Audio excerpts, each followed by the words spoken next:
ESS에 들어가는 배터리 쪽도 중국산을 쓰지 못하게 막으려고 하는 움직임이 구체화되고 있어요. 그러면 이제 이쪽 관련해가 결국은 그럼 누가 만들 거냐라는 거죠. 그게 결국은 국내 업체들이 만들 거다. 그런 맥락에서 놓고 봤을 때 국내 업체들이 결국에 가서 이제 양산만 시작을 하게 되면 수혜를 볼 수 있는데 현재 제품을 갖다가 만들어낼 수 있는 쪽은 LG엔솔은 되는 걸로 알고 있고요.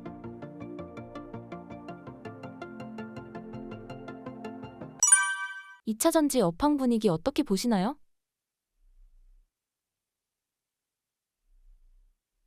최근에 조금 반등이 있었죠. 근데 이제 큰 주식보다는 상대적으로 좀 시가총액이 크지 않은 쪽이 움직였던 것 같아요.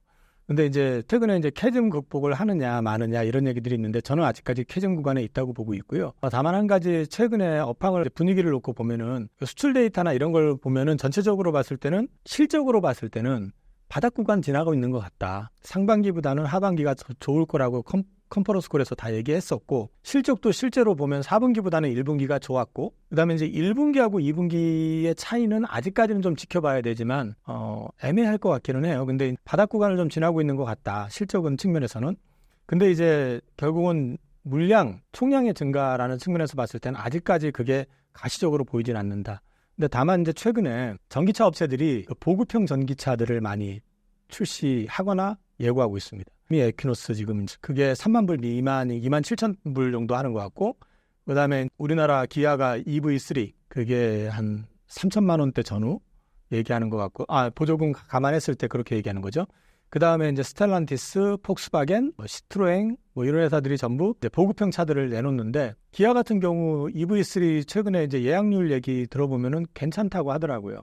근데 전기차가 이제 앞으로 확장이 되는 데 있어서 지켜봐야 될 변수 중에 하나로 제가 말씀을 전해드렸던 게 뭐냐면 차량 가격이에요. 기존의 내연기관차하고 동급 차량의 가격 차이가 보조금을 받아도 안 싸니까 그동안에 전에 한번 그 말씀 제가 드렸던 것 같은데 우리 지구의 환경을 지키기 위해서 똑같은 동급 차량인데 나는 어쩔 수 없이 나는 전기차를 살 수밖에 없어 하고 전기차를 사겠느냐는 거죠.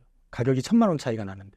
당장에 차를 산다고 그러면 사실 지금 당장 내연기관을 막을 것도 아니고 그러니까 그 가격적인 측면에서 좀 이슈가 될 수 있다 하는데 보급형 차들이 나온다고 하면 차값이 좀 많이 싸졌네라는 이제 하면서 관심을 갖겠죠. 근데 두 번째 이제 거기서 확산이 돼야 되는 게 차가 많이 팔리는 걸로 끝나서는 안 되는 게요. 지금 덥잖아요. 30도 넘잖아요. 지금 6월. 심지어 뭐 언제는 또 40도 넘어간다는 말도 있고 올 여름에 뭐 각오하라는 얘기도 있잖아요. 동남아 쪽은 이미 50도 넘어갔다 그러고 미국도 뭐 그런다는 얘기 있고 그러면은 여름만 덥겠냐는 거죠, 지금. 작년 말 올 초 겨울에 미국 혹한 때문에 전기차 방전돼서 난리 났었잖아요. 그럼 결국에는 이게 판매량이 늘으면 동시에 우리가 체크해야 되는 거는 인프라 구축이 같이 늘어나야 돼요.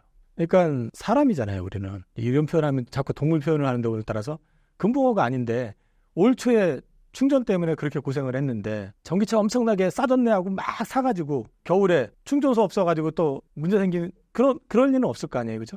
그래서 이제 충전소 문제도 어떻게 진행이 되는지 봐야 된다. 그렇지만 그거에 앞서서 전기차 보급형 차 가격이 떨어졌다라는 건 시장에는 일단 긍정 시그널은 될 수 있다. 그래서 앞으로 보급형 차량들의 판매 대수라든지 동향은 우리가 체크해야 된다.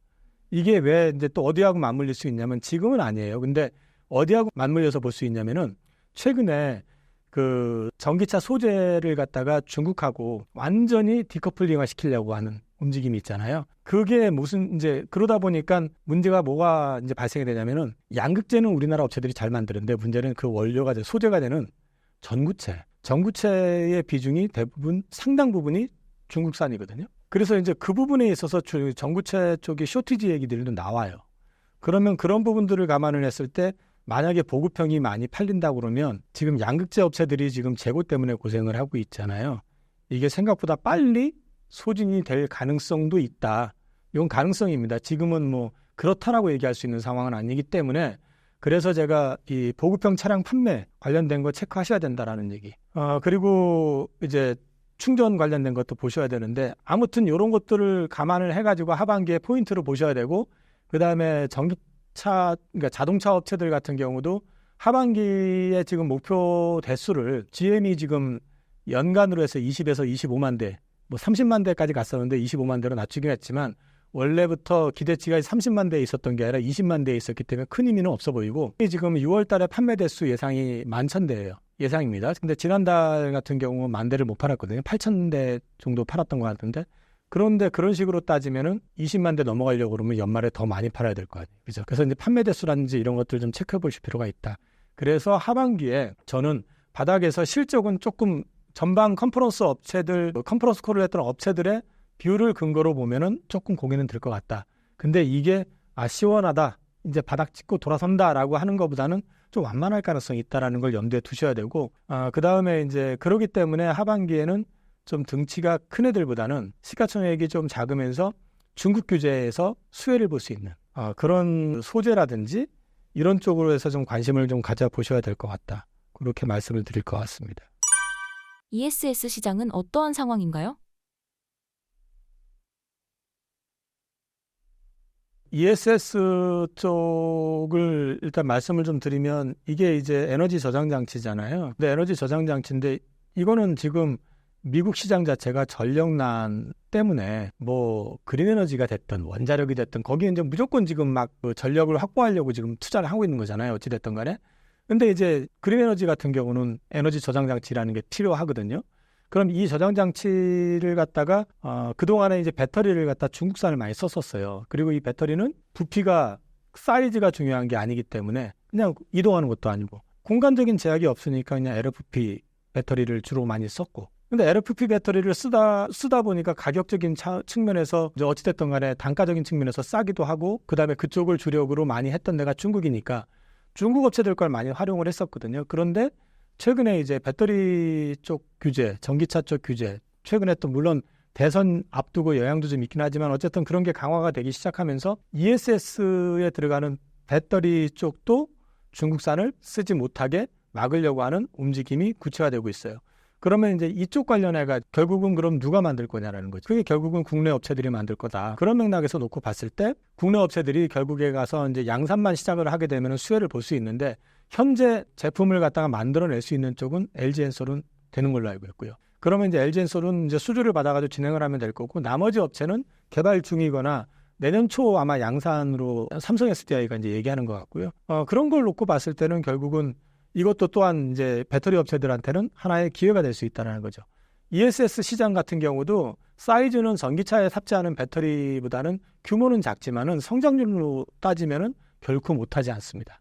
그렇기 때문에 이 시장을 놓칠 수가 없고, 그 다음에 이제 만약에 ESS 시장 쪽에서 LFP 배터리가 이제 우리나라께 채택이 되고 확장이 된다 그러면 그 가운데서 다 수혜를 보겠지만, 그 가운데서 가장 큰 수혜는 어디냐? 거긴 전해액이다라는 거죠. 왜? 전해액은 NCM 배터리에 들어가는 거에 비율로 따지면 한 2배 정도가 LFP 배터리에서는 필요로 해요. 그래서 전해액 섹터 쪽이 수혜를 더 볼 수 있다. 그리고 전해액 섹터의 강점은 FEOC 규정상 중국 업체들이 미국 현지에 짓지도 못하는데 그러면 수출할 수도 있잖아. 수출이 안 되는 이유가 뭐냐면 이건 신선도가 되게 중요해요.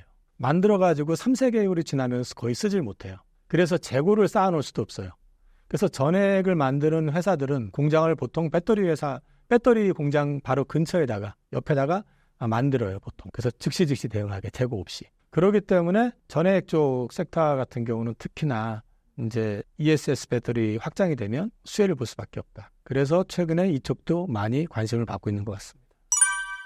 GM 밸류체인 주목에 대한 내용도 궁금합니다. GM 같은 경우는요, 일단 연산으로 연초에 20에서 30만 대를 얘기했었어요. 판매량을.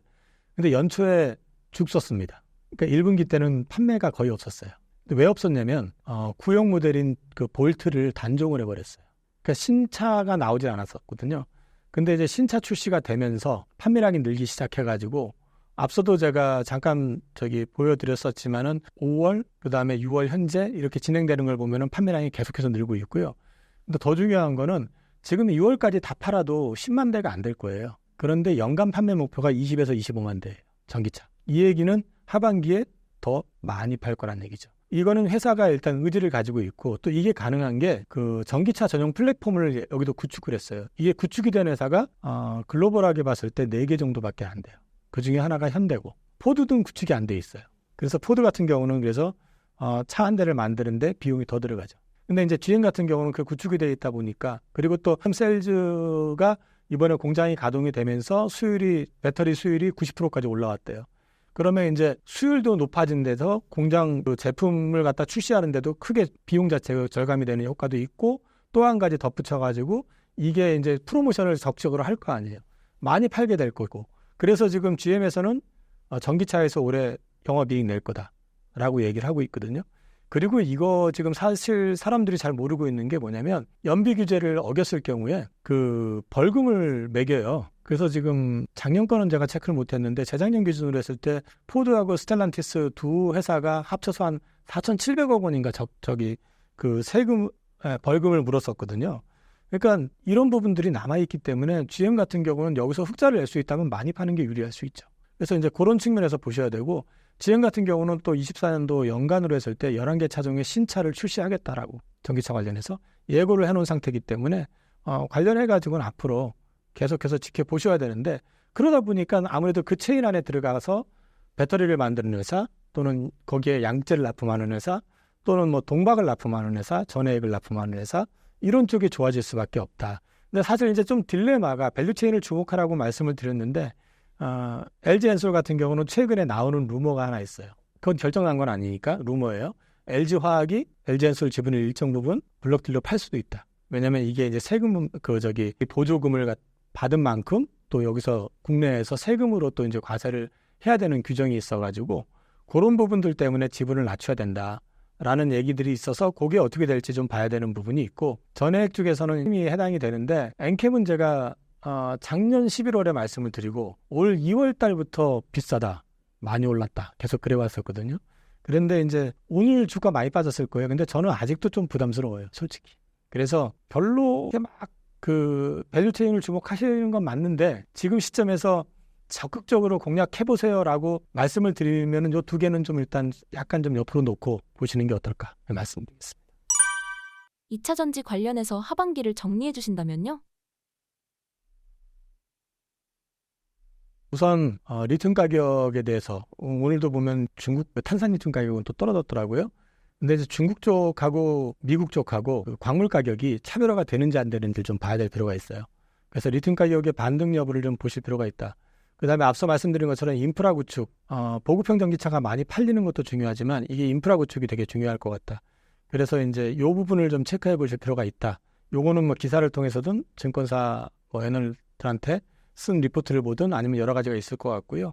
그 다음에 아무래도 열심히 팔려고 하는 쪽이 유리할 테니까 자동차 메이커 쪽에서 적극적으로 팔려는 그쪽 섹터를 보시는 게 맞고, 말씀드린 것처럼 보급형 전기차 판매량을 보셔야 된다. 지금 현재로는 여전히 캐즘 구간이라고 말씀을 드릴 수 있고요. 캐즘 구간을 극복하기 위해서는 일단 차량 가격이 떨어져야 되는데, 보급형 전기차 나왔잖아요. 그러니까 차량 가격이 만약에 떨어졌다고 하면 그러면 인프라 구축에 대한 문제, 그 다음에 배터리의 안전성도 중요하고, 또 하나는 효율적이려면은 충전하는데 시간이 많이 줄어야 되잖아요.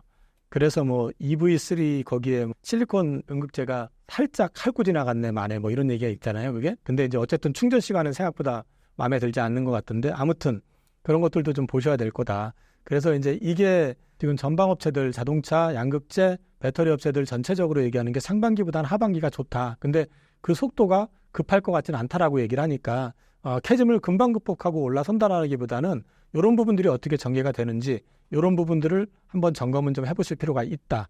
그다음에 대선 변수도 중요합니다. 근데 대선은 전기차가 없어진다, 된다 안 된다 이런 측면에서가 아니라, 트럼프가 당선이 될 경우에는 연비 규제라든지 이런 것들을 좀 완화시키면서 아무래도 전기차 전환의 속도를 갖다 좀 늦추려고 할 가능성은 있다. 그래서 이것도 이제 체크 포인트로 보셔야 될 것 같고요. 최근에 이제 경기 후퇴 얘기, 미국 같은 경우 이제 그런 얘기가 지난주부터 급격히 나오기 시작을 하는데, 경기 후퇴 침체 가능성에 대한 부분도 점검은 좀 해봐야 된다. 저는 그래서 사실 이걸 막기 위해서라도 금리 인하가 멀지 않을 것이다라고 여전히 생각을 하는데, 지금 시장 분위기는 금리 인하가 좀 뒤로 밀리는 것처럼 얘기가 돼서 그렇긴 한데, 저는 그냥 여전히 금리 인하에 대한 기대감은 좀 가지고 있는데, 이게 만약에 금리 인하를 안 하고 경기 후퇴나 침체가 와버렸을 경우에는 급하게 금리 인하하면 오히려 그게 트리거가 돼가지고 주가가 급락할 수도 있다. 그래서 그건 체크를 해주셔야 되고요. 캐즘 구간에서는 지금 규모가 큰 대형주보다는 아무래도 상대적으로 좀 적은 애들, 그런 쪽 지금도 그렇게 움직이고 있다고 보고 있고요. 그리고 체크해 보셔야 될 부분들은 그 중국 진입 규제가 좀 확실하고, 그다음에 중국이 장악하던 시장을 더 이상 중국이 활동을 못하니까 우리가 가져올 수 있는 시장. 대표적인 시장 중에 하나가 이제 제가 볼 땐 전해, 그다음에 동박, 뭐 이런 쪽일 거라고 저는 보고 있거든요. 그런 쪽에 대한 부분, GM 등 이제 밸류체인 중에서 일부 이제 적극적인 업체들 이런 거 관심 가지셔야 된다고 말씀드렸지만 앞서 말씀드린 것처럼 엔캠은 개인적으로는 아직은 조금 더 부담스럽다. 그래서 조금 더 빠지면 나중에 이제 고민을 해보고 그 외에 대해서는 관심 가져보실 만하지 않을까 그렇게 말씀을 좀 드리고 싶고 공통적인 측면에서 말씀을 좀 드리면 시가총액이 너무 큰 놈보다는 아까 말씀드린 것처럼 전액 같은 데나 동박같이 중국 업체들이랑 경쟁이 붙었는데 미국을 못 들어오는 그런 시장 관련되어 있는 거, 그다음에 원통형 배터리 쪽 이게 이제 LG에너지솔루션이 8월 달부터 양산을 하거든요. 그다음에 파나소닉은 9월로 예정이 돼 있는데 뭐 한간에는 25년도 초반으로 얘기를 하긴 합니다. 근데 그런 쪽과 관련돼 가지고 양극재, 알박, 동박, 전해, 뭐 알루미늄 캔 뭐 이런 식으로 해서 소재 관련돼 있는 애들 이런 쪽 한번 관심 가져보실 필요가 있고, 시장이 조금 안정이 된다 그러면은 앞서 말씀드렸던 GM향 양극재 업체 같은 경우는 그때, 왜냐하면 이게 시가총액이 크기 때문에 장이 편안하지 않으면 이거는 결국은 좀 크게 돌아서기는 어려울 수 있기 때문에 그때는 그런 쪽으로 관심 가져보셔도 괜찮을 것 같습니다.